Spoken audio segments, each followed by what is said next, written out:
Okay, hello everyone. Hope you guys are all still doing well. Now, many of you have been asking me questions and submitting assignments on Google Classroom or via email. So thank you for doing that. I really appreciate your effort. Again, this is difficult for all of us right now, being at home every single day. But we do have to try and move forward and see and really just do our best with the situation. Okay, so as we mentioned, we are doing rational functions. Now, the first couple of days, we've been doing multiplying and dividing rational functions. So now we're done with multiply and divide, and we're going to move on to add and subtract. Okay, now this might be, weird to think about, but adding and subtracting is actually more difficult, more complicated than multiplying and dividing. But before we get to add and subtract with rational functions, with rational expressions, let's just go ahead and kind of do a flashback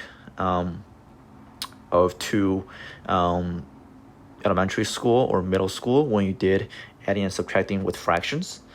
Now, the topic for today is least common denominator, or abbreviated LCD. That should sound familiar to you guys when you guys did add and subtract with regular fractions. So let's go ahead and see what that is again.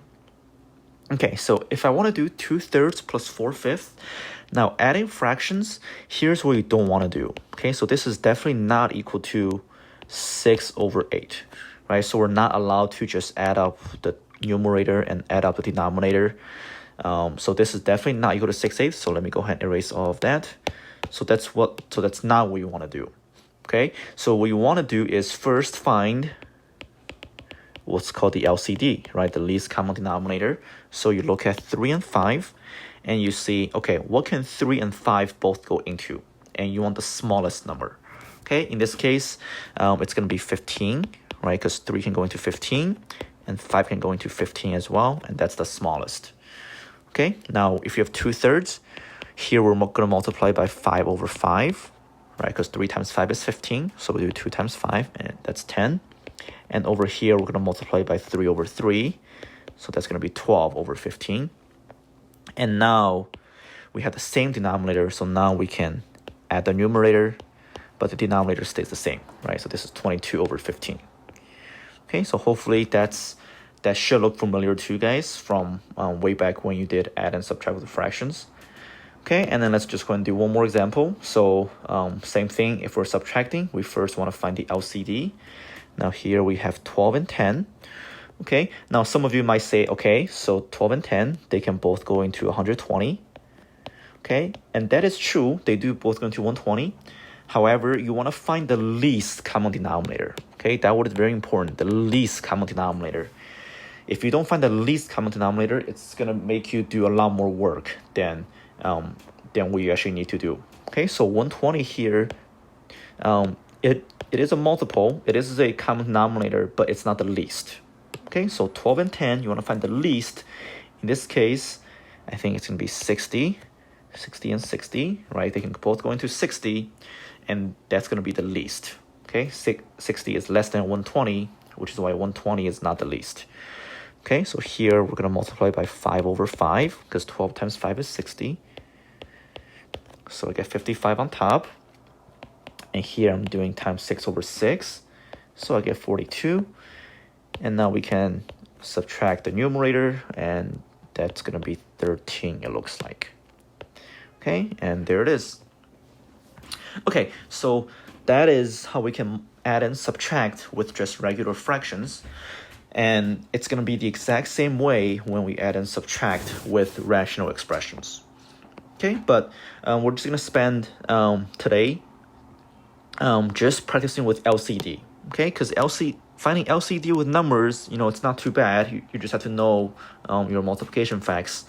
But finding the LCD of rational expressions is actually going to be slightly more complicated. So we're just going to do one whole lesson with LCD.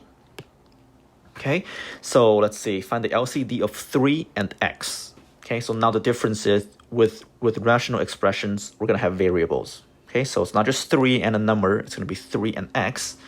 And then before we get into that, I just want to mention, or I want to emphasize that with LCD, right, least common denominator, you want to think multiplication.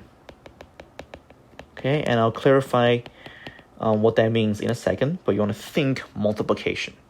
Okay, so 3 and x.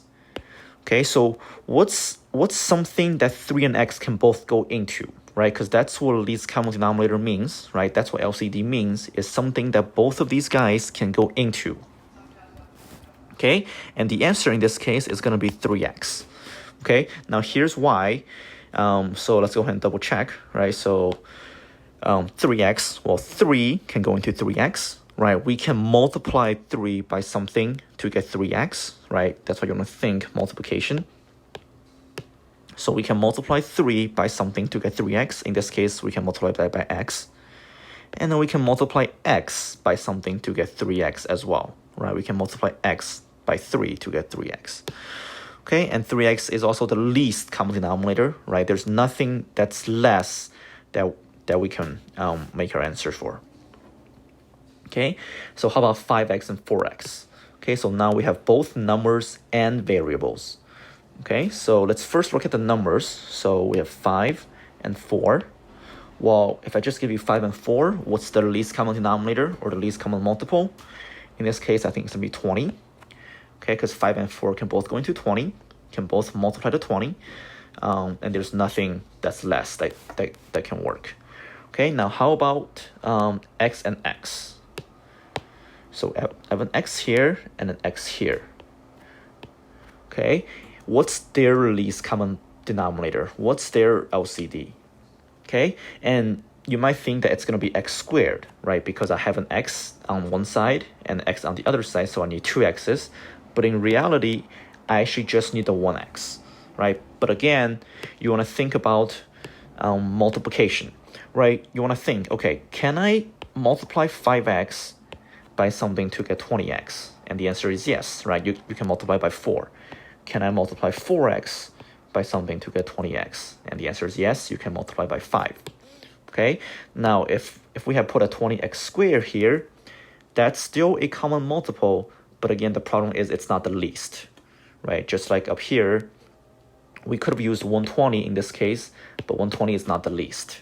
Okay, we always want the least common multiple or the least common denominator. So we're just going to have 20x, not 20x squared. Okay, so again, these might be kind of difficult to think about at first with variables, but with more practice, I think it'll be much easier, just like with all the other topics we've done so far. Okay, so how about with x and x squared? What's their LCD? Okay, so I have an x here and an x squared here. Now, once again, you might be tempted to write the LCD as x cubed, right? Because in total, we have 1x here and 2x's here. So then you might be tempted to put x cubed because we have 3 total. But again, in reality, you always want the least. Okay, so in this case, x squared is going to be our LCD. Okay, you might be asking why? Well, because again, let's see if we can multiply 2x squared with each of these terms. Can I multiply something by x to get x squared? Yes, we can multiply by x. Can I multiply x squared by something to get x squared? Yes, that's just going to be 1, right? Because x squared times 1 is x squared. So here I can multiply by 1. Here it will be times x. Okay, so x squared does work. And again, the reason why it's not x cubed is because x squared is going to be the least. You always want the least common denominator. Okay, so let's go ahead and look at a few more. 4x squared and 6x cubed. So again, we have both numbers and variables. Let's look at the numbers first. Okay, 4 and 6. Again, it's not just going to be 4 times 6, right? 24 in this case is a multiple, but it's not the least. Okay, so 4 and 6, I think it's going to be 12. And then how about with x squared and x cubed? Okay, again, it's not just as simple as multiplying those two to get x to the 5th. You always want the least. Okay, in this case, I think the least is going to be x to the 3rd power. Because again, let's go ahead and check. Can I multiply 4x squared by something to get 12x cubed? And the answer is yes. We need to multiply by 3x. Okay, can I multiply something over here to get 12x cubed? And we need to multiply by 2. Okay, so that means 12x cubed does work, and it is going to be the least. Okay, now suppose, let's say you didn't know, and let's say you wrote 12x squared instead. Okay, let's say you thought the answer was 12x squared. So now if we double checked, are you going to be able to multiply 6x cubed by something to get 12x squared? In this case, that will be no, right? Because we can multiply something with x cubed by something else to get x squared, because we're working with just polynomials. So in this case, that's how you know that it's not going to be 12x squared, but rather 12x to the third power. Okay, and then let's go ahead and do a couple more. Okay, so now we have x plus 2 and x. Okay, so now this, just like when we were doing multiply and divide, you want to think about this x plus 2 as one term. Okay, so if it helps, I would actually put parentheses around this term. Okay, because x plus 2, this is addition. Okay, we're adding together x and 2. Okay, but with finding LCD, let me go back up top, you want to think multiplication. Okay, so x plus 2, let's treat that as one whole term, x plus 2, and x is already by itself. So then the question is, what's the LCD of x plus 2 and x? Well, in this case, it's actually going to be x times x plus 2. Okay, now here's why it's very tempting to, so let me erase that first. It's very tempting to say the answer is just x plus 2, right? Because we have x plus 2 here. So this certainly will work for this side, right? Because we can do x plus 2 times 1 to get x plus 2. But the problem is here, right? Can I multiply x by something to get x plus 2? Okay, and the answer here is no, right? It's not just going to be times 2, right? Because x times 2 is 2x. It's not x plus 2.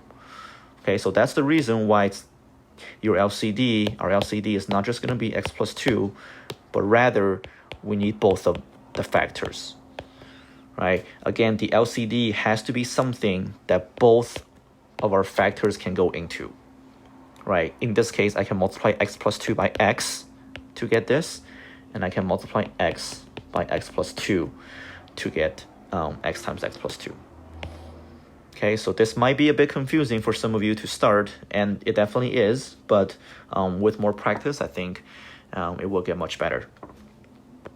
All right, x plus 5 and x minus 7. Once again, this is addition on one side. So what I'm going to do is I'm going to put parentheses around it just to remind ourselves that we're going to treat this as one term. And then same thing with this side as well. X minus 7, that's subtraction. So you want to treat this as one term. Okay, in this case, the LCD, well, the LCD is just going to be our two factors multiplied together. Okay, so just like before, here we can't really simplify it anymore because we have to have both of these factors, right? We have to have x plus 5 and x minus 7 because they're thought of as separate, right? They're not being multiplied together. They're that's addition and that's subtraction. Okay, so just like what we saw with multiply and divide, right, over the past couple of days, same thing over here. You want to think of these as multiplication. Okay, all right, x and x squared plus 10x. Okay, so again, we have some variables, but now if you notice, right, we can actually, the guy on the right, we can actually first factor. Okay, so again, factoring is very important, right? As we mentioned multiple times, we did that the past couple of days with multiply and divide, and that's what you want to do first here as well. You want to factor. Okay, so let me factor that first, and I can factor by using a GCF, right? Because that's x times x plus 10. So now here are my two expressions. So let me rewrite this x here. I have x on one side, and then x times x plus 10 on the other side. Okay, and now the question is, what is my least common denominator? What's my LCD? Okay, well, I have to have an x, right? Because I've got an x here and an x there. And I also need an x plus 10, right? Because that's this guy right here. And now you might be asking, again, why do I not put x squared here? Because I've got two x's, right? One from each side. But again, the answer is you always want to find the least common denominator. Okay, so let's go ahead and double check. Can I multiply x by something to get x times x plus 10? And yes, we can multiply by x plus 10. And then can I multiply this guy to get our LCD? And the answer is just times 1, right? Because that's just itself. Okay, so this works. So that means that's going to be our LCD, right? Again, if you had put x squared, that wouldn't be the least common denominator. You always want the least. Okay, I think we have a couple more to go. X plus 3. Again, I'm going to think of that as one term. So let me put parentheses around that just to remind myself. This guy, I think I can factor. That's x plus 3 times x plus 4. I want to add up to 7 times to 12. So 3 and 4 will do. And this, I'll just rewrite as x plus 3. Okay, so now that I have these two guys, what's my LCD? Okay, well, I need an x plus 3, right? Because both of them have an x plus 3.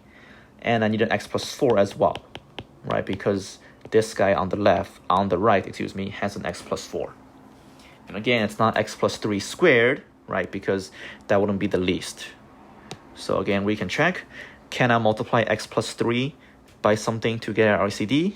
The answer is yes. We can multiply by x plus 4. And then over here, again, I'm just multiplying by 1, right? Because that's already itself. So this is going to be my LCD, x plus 3 times x plus 4. Okay, so all of these, right now, we're just finding the LCD. Okay, and then next time, we're going to do the actual adding and subtracting. Okay, but right now, we're just doing the least common denominator because if we don't find the LCD, we can't add or subtract. Just like what we did up here, right? If we don't find the LCD first with 15 over here and 60 over here, we can't really do any adding or subtracting. Okay, let's go ahead and do a couple more. Again, let's see if we can factor. And the answer here is yes. So this, I think, is x plus 5 times x minus 5. And this, I believe, is x minus 2 times x minus 5. Okay, hopefully we're pretty comfortable with factoring. At this point, we've been doing that pretty much, for the whole year now. All right, and let's go ahead and find the LCD. So I have to have an x plus 5 because that's right there. I need an x minus 5 as well. Let's go over here. I need an x minus 2. And I have another x minus 5. But again, we don't need to put x minus 5 squared here, right? Because we want the least common denominator. So I think we just need 1 for our LCD. And let's go ahead and always double check. Can I multiply over here, the left-hand side, by something to get our LCD? Yes, we just need to multiply by x minus 2. And then on this side, I need to multiply by x plus 5, it looks like. Okay, so then we know that's going to be good because that's something that both of these guys can go into, and it's going to be the least. Okay, again, if you have put x minus 5 squared here, if we put a square right over here, it will no longer be the least common denominator. Okay, so let's erase that. Okay, last one. So now this has 3 terms. So x plus 8, again, I'm going to rewrite that because that can be factored. And I'll put parentheses around that, x minus 3. And this one can be factored. That's x plus 8, x minus 3. Okay, and what's my LCD? So let's go and take a look at these one by one. I have an x plus 8 here, so I need an x plus 8 in my LCD. I have an x minus 3 here, so I need an x minus 3 as well. Okay, and I have another x plus 8 and another x minus 3. But again, I don't need to add another x plus 8 or add another x minus 3 because I've already got one, right? So if I put more, then it will no longer be the least again. So I think that's it, just my LCD. And again, let's double check. Can I multiply x plus 8 by something to get my LCD? Yes, I can multiply by x minus 3. The middle guy, I can multiply by x plus 8. And then the last one, I can multiply by 1 to get my LCD. Okay, so that's how we can check to see if what we wrote down is correct. And in this case, it is. Okay, so that's how we can find the least common denominator with rational expressions. Okay, again, it's very different from finding the LCD of just numbers, right? Once you put variables into it, it becomes much more complicated. But hopefully you were able to follow along. Of course, let me know if you have any questions. A few of you have been asking me questions, and that's great. Again, I'm always happy to meet with you virtually, right? Either via Google Meet or via Zoom, if you feel like that will benefit you. So please do reach out to me if you feel like you want to meet with me. Okay, but other than that, please go ahead and well, first of all, make sure you're taking notes as you watch this, but also go ahead and try the homework that's been posted. And again, please let me know if you have any questions, and I hope you have a great rest of your day.